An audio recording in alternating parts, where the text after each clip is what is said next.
Let's talk about the silver blow off top. Um, so you see, it's really starts ramping up here. Um, I mean, from here to here now, it's 200% in like just a few months. Um, and so you see here on top there. This is a spinning top. It's very thin, works on both ends. Now you kind of have one here, and so people may have been trying to short on this day. Um, any case, this was the day of crash, and in fact, it crossed like this trend line right here. But the question is, where will it stop? Now it's dropped 50. Excuse me. It's dropped 47, 40, about 47%. Uh, so notice it stops at each level. So it stops at the 50-day. Now it's stopping here, maybe at the 100-day. This could bounce up and do this again. The question is, which one of these might it stop at? And the other way to look at it is to look at the previous zones. So this is the former major zone here. So it could basically come down to the 250-day, which is a 55% drop.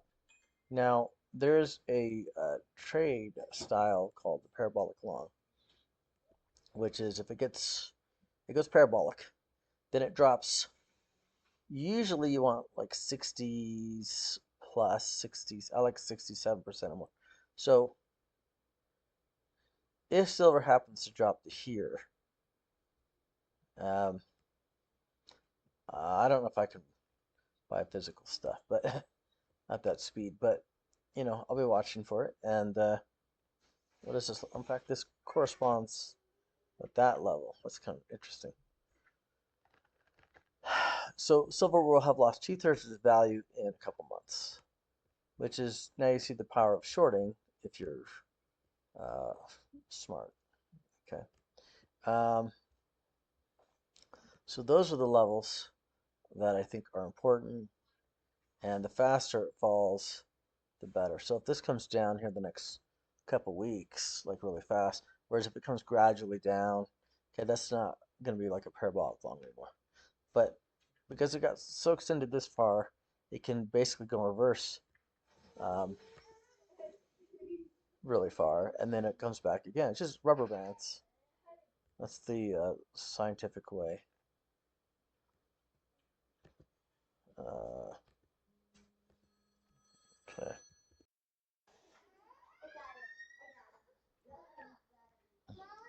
And then, well, if you do buy down here, the time to exit typically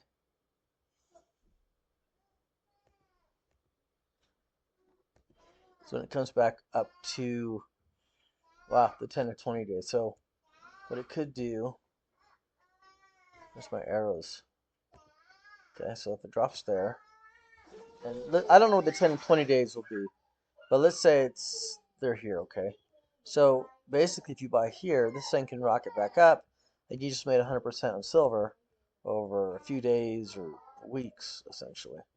And then, you know, I can't say like I would hold it for the long term, but it's yeah, it's interesting. It'd be hard not to buy silver, anyways, if it dropped back to $40 an ounce, right?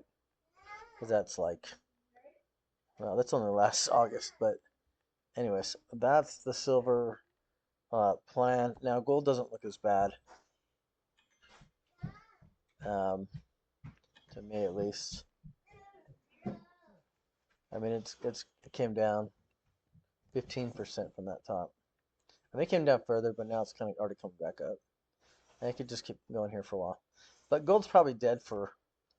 Um, I don't think it's dead for the long term, but I think it's going to slow down for probably several months at this point and just kind of build another base, kind of like this. So this one was April 25, August. This was 6 months. In fact, this was after kind of the same deal. Exploded, and you can see how nice that actually is. So this one's a little more crazy, but and looking at my logarithmic charts here, I do think that gold. I mean, it could break out of this and go up for another several months. You can see it's kind of out of its historical range here. Well, maybe not. Okay, I guess not quite. But it's definitely getting expensive here. All right, that's it.